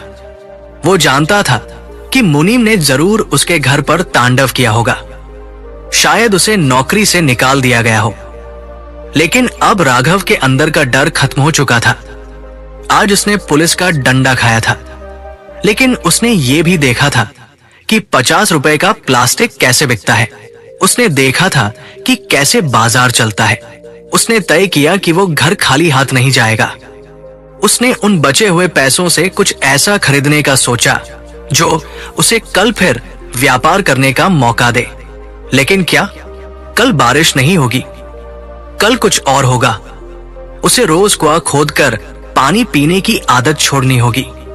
उसने बाजार में घूमते हुए एक अजीब चीज देखी। एक जगह कुछ पुराने रद्दी हो चुके लोहे के टुकड़े और टूटे हुए साइकिल के रिम पड़े थे। कबाड़ी वाला उन्हें तौल रहा था। राघव के दिमाग में एक विचार आया। उसने देखा था कि गांव में बच्चे टूटे हुए पहियों से खेलते हैं, लेकिन उनके पास खिलौने नहीं होते। और शहर में अमीर लोग अपने बगीचों में सजावट के लिए एंटीक चीजें रखते हैं। राघव ने उस कबाड़ी वाले से पूछा, काका, ये पूरा कचरा कितने का दोगे? कबाड़ी वाला हैरान हुआ, तेरे किस काम का? 100 रुपए दे जा, उठा ले सब। राघव ने 100 रुपए दिए और लोहे का वो कबाड़ एक बोरी में भर लिया। अब उसके पास 300 रुपए नकद और एक बोरी कबाड़ था। लोग उसे पागल समझ रहे थे। वो गांव की बस में चढ़ा, जहां कंडक्टर ने उस कबाड़ के लिए एक्स्ट्रा पैसे मांगे, लेकिन राघव ने बहस नहीं की। जब वो गांव पहुंचा तो रात का सन्नाटा पसरा हुआ था, लेकिन उसके घर के बाहर भीड़ थी। राघव का दिल धक से रह गया। क्या सुमित्रा को कुछ हुआ? वो दौड़कर वहां पहुंचा। देखा तो मुनीम अपने 2 लठैतों के साथ उसके आंगन में खड़ा था और सुमित्रा को धमका रहा था। तेरा खसम अगर आज रात तक नहीं आया तो कल सुबह इस घर का सामान बाहर फेंकवा दूंगा। उसने सेठ जी का काम बिगाड़ा है, कर्ज भी नहीं चुकाया और ऊपर से नदारद है। सुमित्रा कोने में दुबकी रो रही थी और गुड़िया सहमी हुई खड़ी थी। राघव भीड़ को चीरता हुआ अंदर आया। मैं आ गया मुनीम जी। उसकी आवाज में एक ऐसी गूंज थी जो पहले कभी नहीं थी। मुनीम घुमा। अरे आ गया नवाब, कहा था रे? और ये क्या कचरा लेकर आया है पीठ पर? राघव ने बोरी नीचे पटकी। लोहे की खनखनाहट हुई। उसने मुनीम की आंखों में आंखें डालकर देखा। काम पर गया था मुनीम जी, ताकि आपका कर्ज चुका सकूं। गुलामी करके तो ब्याज भी नहीं उतर रहा था। मुनीम को यकीन नहीं हुआ कि राघव उसकी जुबान लड़ा रहा है। जुबान लड़ाता है? अभी तेरी हैकड़ी निकालता हूं। मुनीम ने इशारा किया और लठैत आगे बढ़े। राघव डरा नहीं। उसने जेब से 200 रुपए निकाले जो उसने मुनाफे से बचाए थे और मुनीम की तरफ बढ़ाए। ये लो ब्याज की किश्त। और रही बात काम की, तो कल से मैं खदान पर नहीं आऊंगा। मेरा हिसाब कर देना। पूरा आंगन सन्न रह गया। गांव वाले, सुमित्रा, मुनीम, सब के सब। एक मजदूर जिसके पास खाने के लाले थे, वो खदान की नौकरी छोड़ रहा था। मुनीम हक्का बक्का रह गया। उसने नोट हाथ में लिए, उन्हें देखा, फिर राघव को देखा। तू पछताएगा राघव, बहुत पछताएगा सेठ जी, तुझे इस गांव में रहने नहीं देंगे, राघव ने शांत स्वर में कहा। वो जब होगा तब देखा जाएगा। अभी आप जाइए, मेरा परिवार डरा हुआ है। मुनीम दांत पीसते हुए चला गया, लेकिन जाते जाते जो नजर उसने राघव को दी, वो बता रही थी कि ये लड़ाई अभी शुरू हुई है। भीड़ छंट गई। सुमित्रा दौड़कर राघव के पास आई और उसे झकझोर दिया। पागल हो गए हो? नौकरी छोड़ दी? अब हम खाएंगे क्या? और ये कबाड़ क्यों लाए हो? राघव ने सुमित्रा को बाहों में भरा और पहली बार मुस्कुराया। ये कबाड़ नहीं है सुमित्रा, ये हमारा भविष्य है। आज मैंने शहर में जो सीखा है वो मुझे कोई स्कूल नहीं सिखा सकता था। मैंने सीखा है कि डरने से सिर्फ शोषण होता है और लड़ने से रास्ता बनता है। उसने बोरी खोली और टूटे हुए लोहे के टुकड़ों को देखने लगा। कल मैं इनसे कुछ ऐसा बनाऊंगा जिसे देखकर सेठ गिरधारी भी हैरान रह जाएगा। सुमित्रा को कुछ समझ नहीं आ रहा था, लेकिन राघव की आंखों में जो पागलपन था वो उसे डरा भी रहा था और उम्मीद भी दे रहा था। राघव जानता था कि उसने शेर के मुंह में हाथ डाल दिया है। खदान छोड़ने का मतलब था सेठ से सीधी दुश्मनी, लेकिन अब उसके पास एक प्लान था। वो प्लान जो शायद उस मैना ने उसे नहीं बताया था, लेकिन आज की परिस्थितियों ने उसे सिखा दिया था। रात को राघव आंगन में बैठकर उस कबाड़ को ठोक पीट रहा था। ठक ठक की आवाज सन्नाटे में गूंज रही थी। वो कुछ बना रहा था, कुछ ऐसा जो कल शहर में बिकने वाला था, लेकिन इस बार फुटपाथ पर नहीं। इस बार वो सीधा ग्राहक के घर जाएगा। उसे समझ आ गया था कि वैल्यू चीज की नहीं, जरूरत की होती है। लेकिन तभी उसे फिर से वो जानी पहचानी फड़फड़ाहट सुनाई दी। मैना पेड़ पर वापस आ चुकी थी।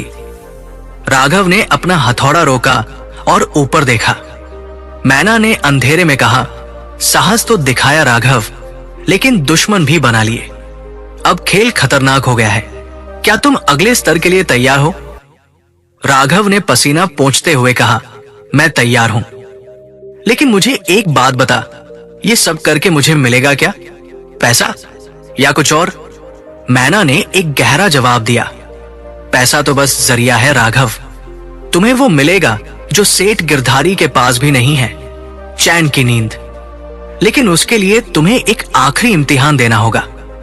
राघव को नहीं पता था कि वो आखिरी इम्तिहान क्या है, लेकिन उसे ये एहसास हो गया कि कल का दिन उसकी जिंदगी का सबसे बड़ा जुआ होने वाला है। रात का तीसरा पहर था। गांव गहरी नींद में सोया था, लेकिन राघव के आंगन में, जो अब उसका अस्थायी कारखाना बन चुका था, एक धीमी ठक ठक की आवाज आ रही थी। राघव की आंखों में नींद नहीं, जुनून था।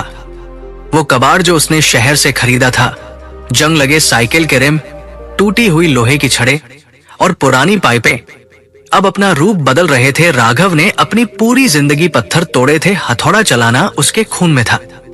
लेकिन आज वो तोड़ने के लिए नहीं, जोड़ने के लिए हथौड़ा चला रहा था। उसने उन साइकिल के रिमों को मोड़ा, पाइपों को घिसकर चमकाया और तारों से कसकर कुछ आकृतियां बनाई। सुबह होते होते उसके सामने 5 अजीब सी चीजें रखी थी।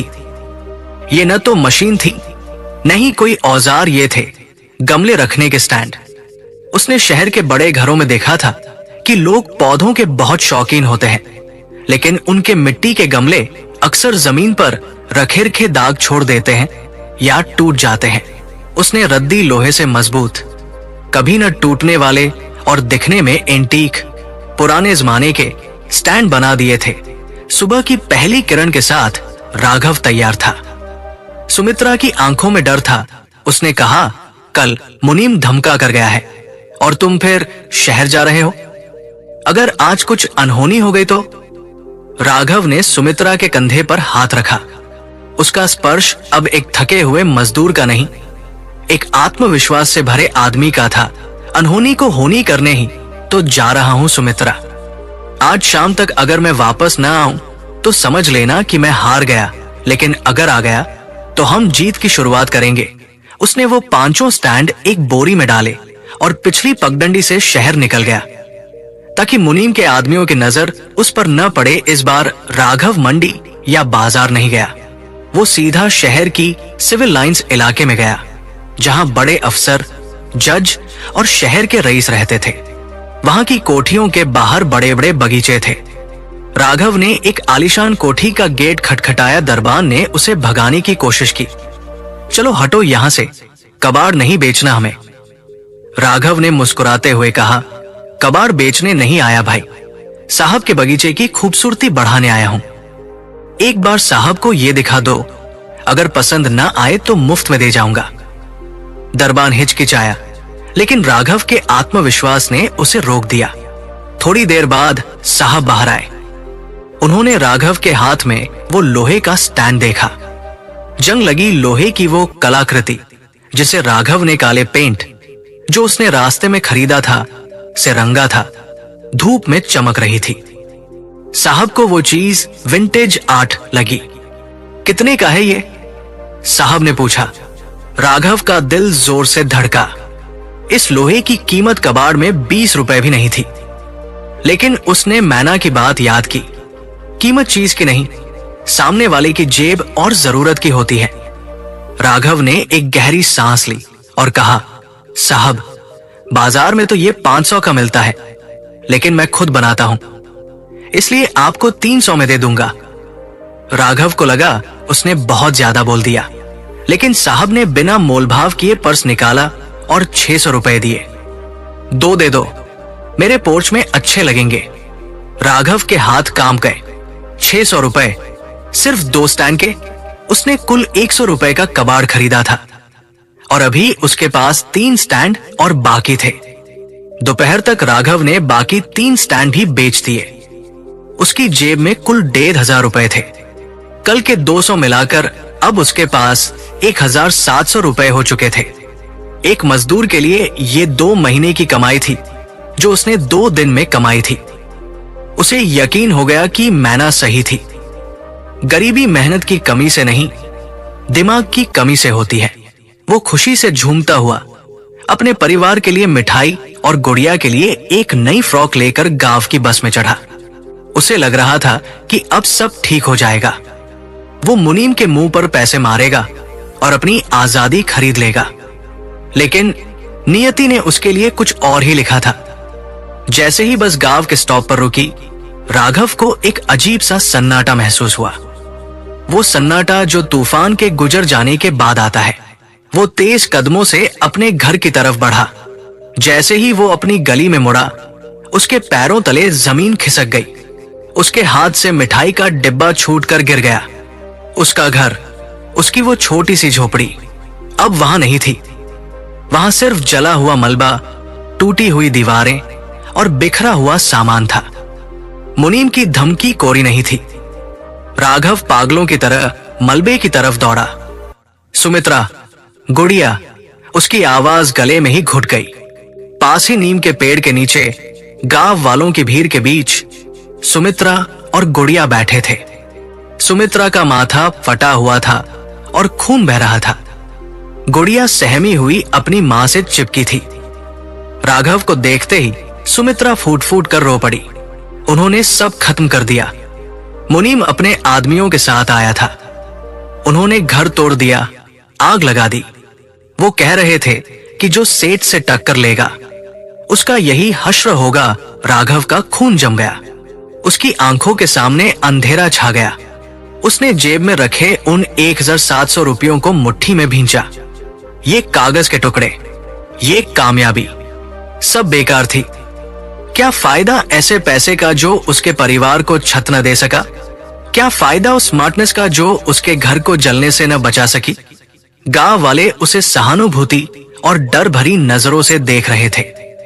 कोई भी सेठ के खिलाफ बोलने की हिम्मत नहीं कर सकता था। भीमा ने आगे बढ़कर कहा, राघव, मुनीम ने कहा है कि कल सुबह पंचायत बैठेगी। तुझे वहां पेश होना होगा। वो तुझ पर चोरी और गबन का इल्जाम लगा रहे हैं। अगर तूने कल सुबह तक उनका 50,000 का पुराना कर्ज ब्याज मिलाकर नहीं चुकाया तो वो तुझे और तेरे परिवार को बंधुआ मजदूर बना लेंगे। 50,000 रुपए। राघव की जेब में 1700 थे। ये नामुमकिन था। उसे फंसाया गया था। ये कर्ज नहीं, ये फांसी का फंदा था।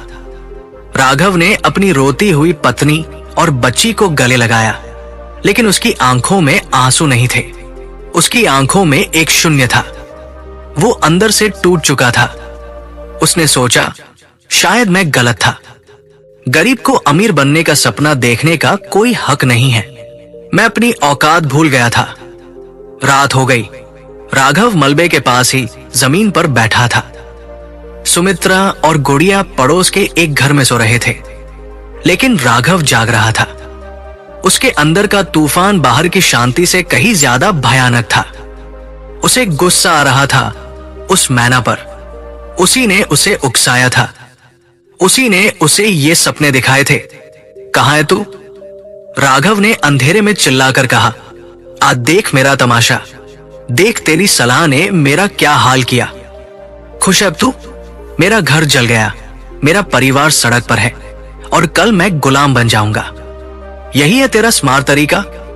अचानक हवा तेज चलने लगी। जले हुए मलबे की राख हवा में उड़ने लगी और उसी राख के बीच से एक फड़फड़ाहट सुनाई दी। मैना वहां थी, लेकिन इस बार वो पेड़ पर नहीं, बल्कि राघव के सामने उस जली हुई चौखट के एक बचे हुए खंभे पर बैठी थी। उसकी आंखों में आज एक अलग ही चमक थी, डरावनी और गंभीर। घर जल गया, इसका दुख है राघव? मैना की आवाज में कोई दया नहीं थी, बल्कि एक तीखा सवाल था। ये घर तो वैसे भी मिट्टी का था, एक बारिश में बह जाता, लेकिन आज जो आग लगी है उसने तुम्हें आजाद कर दिया है। अगर तुम देख सको तो। राघव का गुस्सा 7वें आसमान पर था। वो झपटा मैना को पकड़ने के लिए। मैं तेरा गला घोंट दूंगा। तू शैतान है।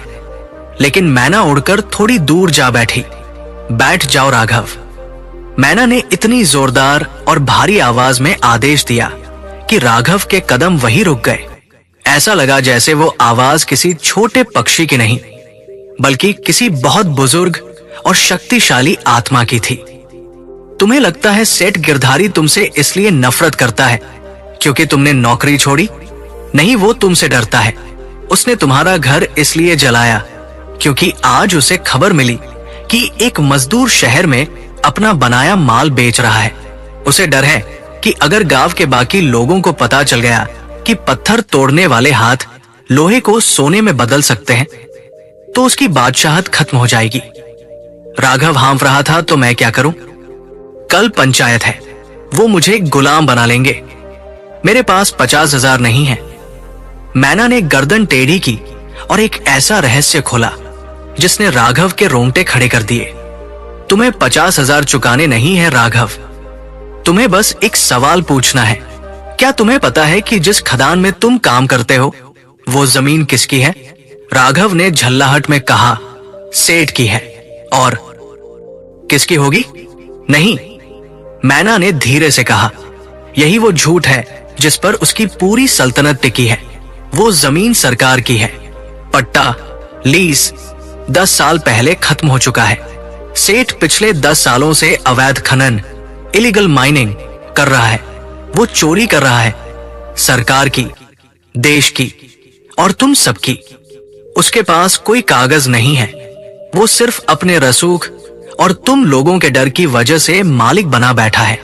राघव सन्न रह गया। उसके पैरों के नीचे से जमीन खिसक गई। अगर ये सच था तो सेठ गिरधारी मालिक नहीं, मुजरिम था।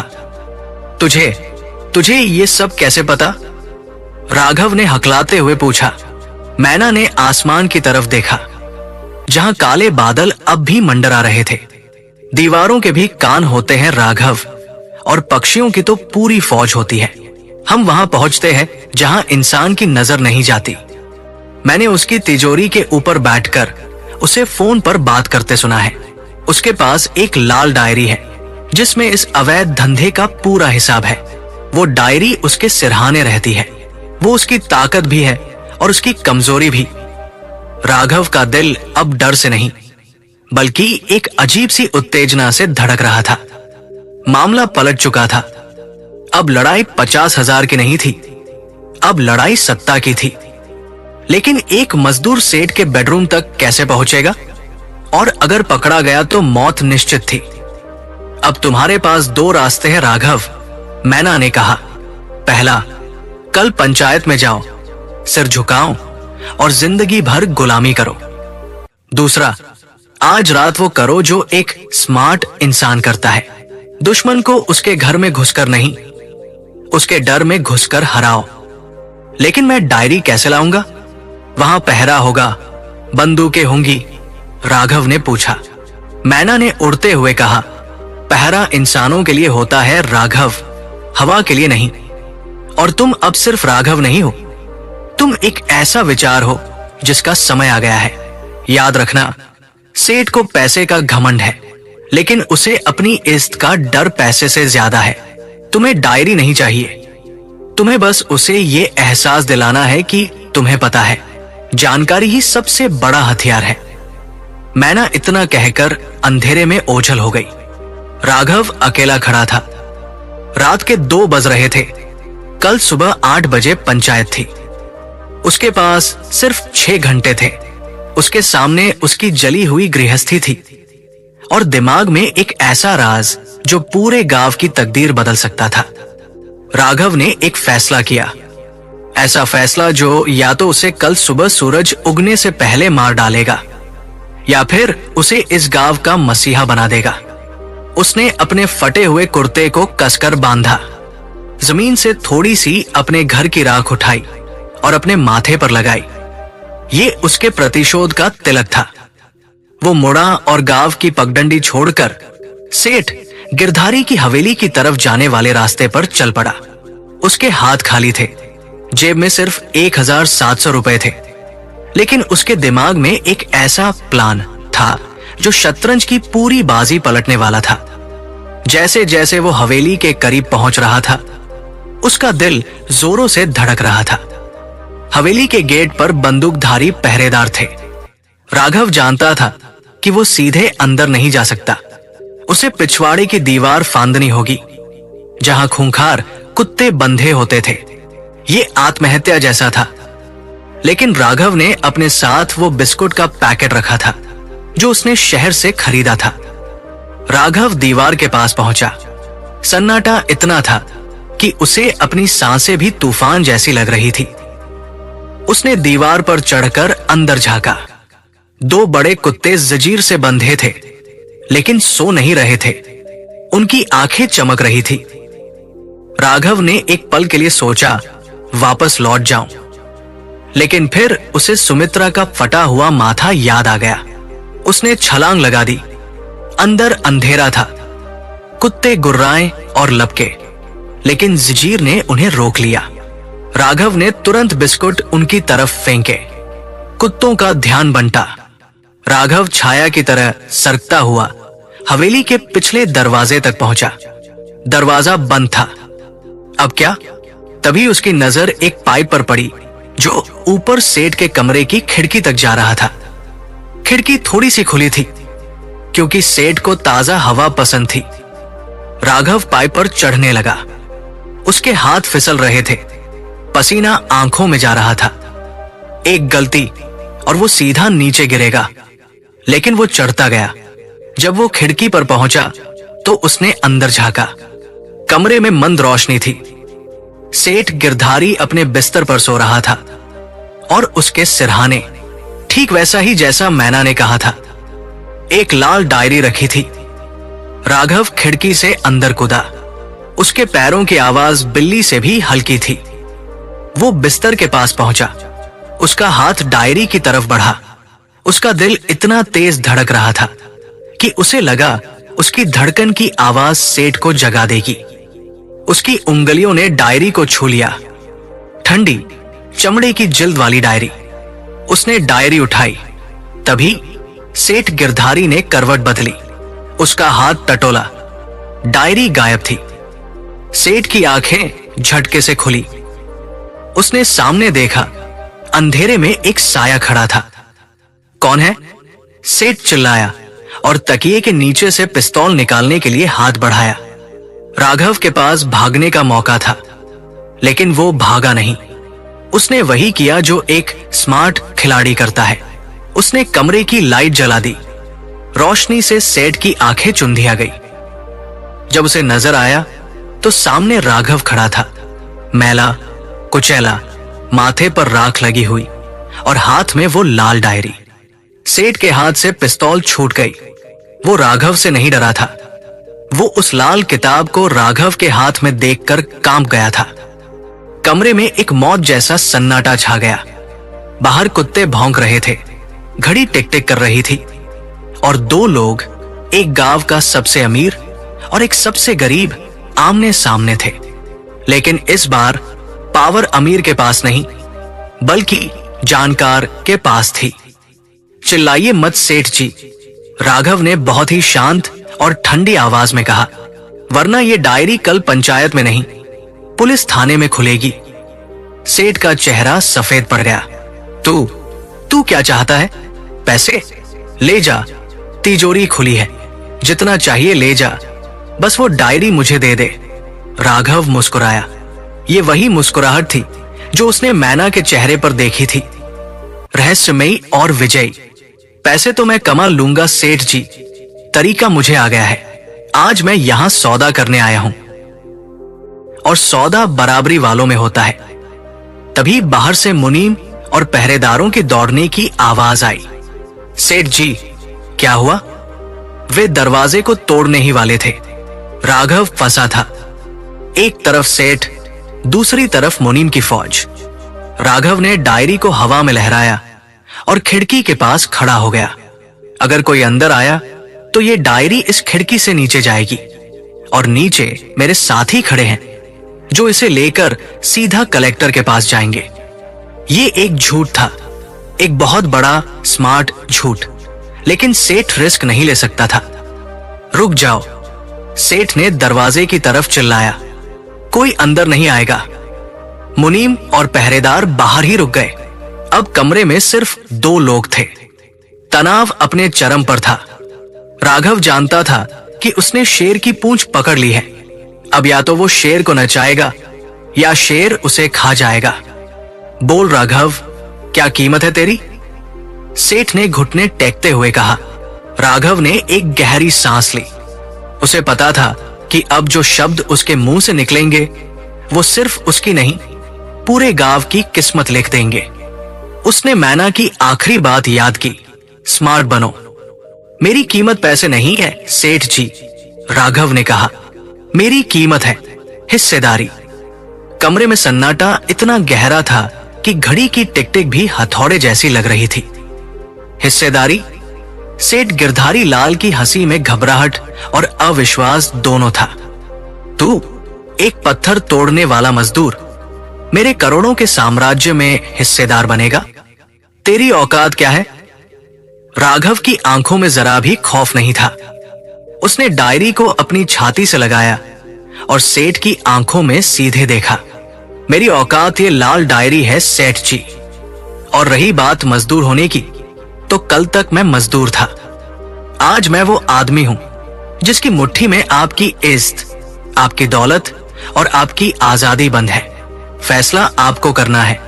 जेल की हवा खानी है और सब कुछ गंवाना है, या मुझे साथ लेकर अपना कारोबार बचाना है? सेठ की कंपटी पर पसीना बहने लगा। वो व्यापारी था, नफा नुकसान तौलना जानता था।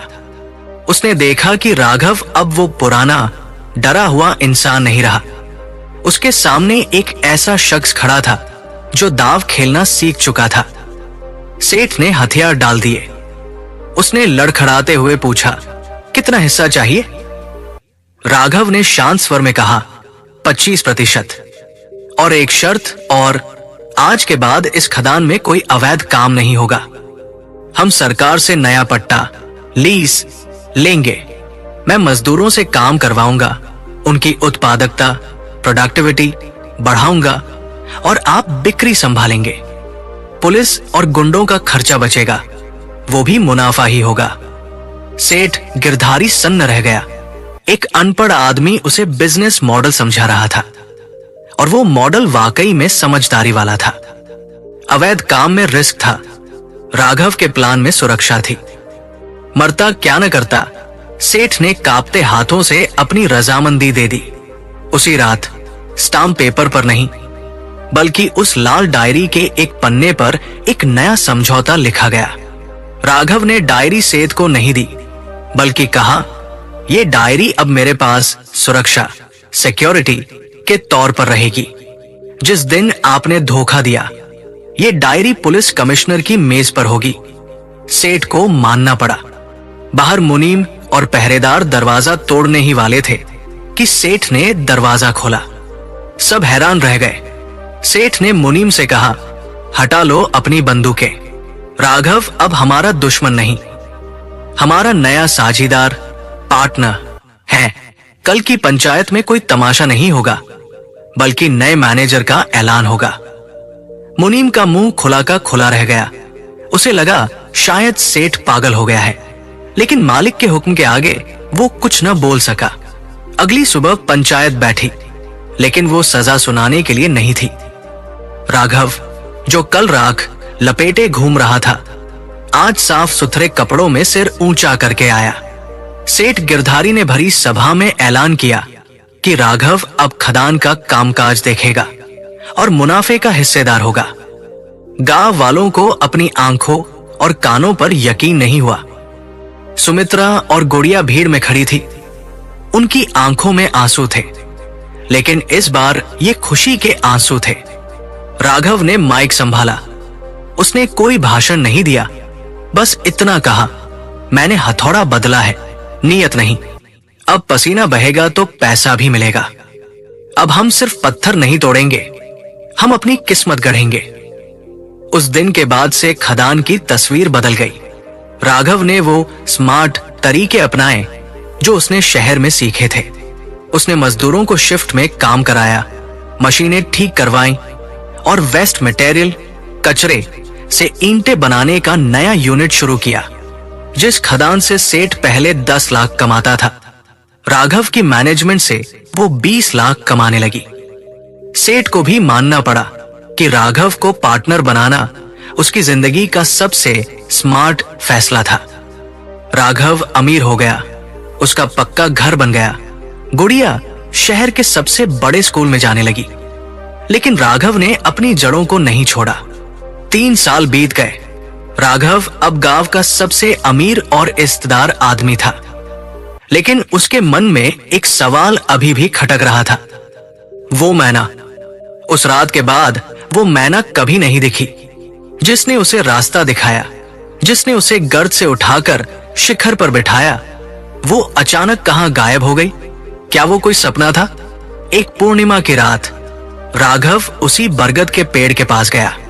उसने अपनी मर्सिडीज कार थोड़ी दूर खड़ी की और पैदल उस चबूतरे पर आया जहां उसकी कहानी शुरू हुई थी। सन्नाटा था। उसने आसमान की तरफ देखकर कहा, ए नन्ही दोस्त, तू जहां भी है सामने आ। आज मैं जीत गया हूं, लेकिन तेरा शुक्रिया अदा किए बिना ये जीत अधूरी है। मुझे बता तू कौन थी? तूने मेरी मदद क्यों की? तभी पत्तों की सरसराहट हुई। राघव का दिल जोर से धड़का। वही मैना, बिल्कुल वैसी ही, उड़कर नीचे वाली डाल पर आ बैठी। उसकी आंखों में वही पुरानी चमक थी, जैसे वो मुस्कुरा रही हो। मैं जीत गया, राघव ने खुशी से कहा। तेरे बताए रास्ते पर चला और आज देख मैं कहां हूं। मांग क्या मांगती है? मैं तेरे लिए सोने का पिंजरा बनवा सकता हूं, तुझे दुनिया के सबसे कीमती फल खिला सकता हूं। मैना ने एक छोटी सी चहचहाट की और इंसानी बोली में जवाब दिया, जो इस बार और भी ज्यादा रहस्यमयी थी। पिंजरा सोने का ही सही, पर होता तो कैदखाना ही है ना राघव। तू अभी भी अमीरी को चीजों से तौल रहा है। मैं कोई साधारण पक्षी नहीं हूं राघव, मैं एक यक्ष हूं, जिसे श्राप मिला था कि जब तक मैं किसी एक इंसान को उसकी सोई हुई चेतना, कॉन्शियसनेस से नहीं जगा देता, मुझे मुक्ति नहीं मिलेगी। मैं सदियों से इस पेड़ पर भटक रहा था। हजारों मजदूर यहां आए, रोए, किस्मत को कोसा और सो गए। किसी ने मेरी आवाज नहीं सुनी। सिर्फ तू था राघव, जिसकी भूख पेट की नहीं, आत्मा की थी। तूने सवाल पूछे, तूने रिस्क लिया। मेरी आवाज सिर्फ एक इशारा थी, दौड़ना तुझे ही था। राघव अवाक रह गया। यक्ष, श्राप? तो क्या अब तू जा रहा है? राघव ने भावुक होकर पूछा। मैना, यक्ष ने कहा, हां, मेरा काम पूरा हुआ। तूने साबित कर दिया कि इंसान गरीब पैदा होता है, लेकिन गरीब मरना उसकी अपनी चॉइस है। जाते जाते तुझे एक आखिरी बात बताता हूं। दौलत कमाना आसान है राघव, उसे संभालना मुश्किल है। और असली अमीरी बैंक बैलेंस में नहीं, उस आजादी में है कि तुम अपनी मर्जी से अपना समय बिता सको। तूने पैसे से पैसा बनाना सीख लिया है, अब पैसे से खुशियां बनाना सीखना। इतना कहकर उस मैना के शरीर से एक तेज रोशनी निकली। वो रोशनी एक पल के लिए सूरज जैसी चमकी और फिर आसमान में विलीन हो गई। पेड़ पर अब कोई मैना नहीं थी, सिर्फ एक छोटा सा सुनहरा पंख, फेदर, धीरे धीरे नीचे गिर रहा था। राघव ने उस पंख को अपनी हथेली पर उठाया। वो पंख किसी सोने से कम नहीं था, लेकिन राघव जानता था कि उसकी असली दौलत वो सीख थी जो उसे मिली थी। उसने उस पंख को अपनी जेब में रखा, ठीक वैसे ही जैसे कभी उसने वो 200 रुपए रखे थे। उसने पेड़ को प्रणाम किया और अपनी गाड़ी की तरफ चल पड़ा। उसे पता था कि अब उसे किसी चमत्कार की जरूरत नहीं है, क्योंकि वो खुद एक चमत्कार बन चुका था। वो राघव मजदूर नहीं, राघव स्मार्ट था। कहानी यही खत्म होती है दोस्तों। एक छोटी सी मैना ने राघव की और शायद आपकी भी आंखें खोल दी। राघव ने जो सफर तय किया वो कोई जादू नहीं था, वो एक प्रक्रिया, प्रोसेस थी। अगर आप भी राघव की तरह अपनी जिंदगी बदलना चाहते हैं तो इस कहानी का सार समझना होगा। जैसा कि मैंने वीडियो की शुरुआत में वादा किया था, अमीर बनने के वो 5 स्मार्ट नियम, रूल्स जो राघव ने अपनाए और जो मैना ने सिखाए वो ये रहे। 1, मेहनत की दिशा बदलो। Direction over effort. गधा और घोड़ा दोनों मेहनत करते हैं, लेकिन कीमत घोड़े की होती है। सिर्फ कड़ी मेहनत से कुछ नहीं होगा, सही जगह और सही तरीके से मेहनत करो। राघव ने पत्थर तोड़ने की जगह वैल्यू बेचना शुरू किया। 2, पैसे के लिए काम मत करो, पैसे से काम कराओ। Make money work for you. जब तक आप समय बेचकर पैसा कमाओगे, सीमित रहोगे। राघव ने सीखा कि 100 रुपए को खर्च करने की जगह उसे निवेश, इन्वेस्ट करके 200 कैसे बनाना है। पैसा सोता नहीं है, उसे काम पर लगाओ। 3, समस्या ढूंढो और हल बेचो। Sell solutions not products. Raghav ने बारिश में प्लास्टिक बेचा, अमीरों को एंटीक स्टैंड बेचा। उसने वो बेचा जिसकी सामने वाले को जरूरत थी। लोग चीज के नहीं, अपनी समस्या के समाधान के पैसे देते हैं। 4, जानकारी ही शक्ति है। Information is power. सेठ गिरधारी के पास पैसा था, लेकिन राघव के पास जानकारी, लाल डायरी, अवैध काम का सच थी। आज के जमाने में जिसके पास सही नॉलेज है, वो बिना पैसे के भी बड़े बड़े अमीरों को झुका सकता है। स्मार्ट बनो, अपडेटेड रहो। 5, रिस्क लेने से मत डरो, कैलकुलेट रिस्क। राघव ने अपनी नौकरी, अपना घर दांव पर लगा दिया। बड़ा पाने के लिए छोटा खोने का जिगर चाहिए। सुरक्षा, सिक्योरिटी गरीबों का भ्रम है और जोखिम, रिस्क अमीरों का हथियार। तो दोस्तों, आप आज क्या चुनने वाले हैं? मेहनत की चक्की या स्मार्टनेस की उड़ान? नीचे कमेंट में लिखकर जरूर बताएं। ये कहानी आपको कैसी लगी और क्या आप भी राघव की तरह अपनी लाइफ बदलना चाहते हैं? अगर हां, तो अभी वीडियो को लाइक करें और अपने उन दोस्तों के साथ शेयर करें जो अभी भी सिर्फ मेहनत के भरोसे बैठे हैं।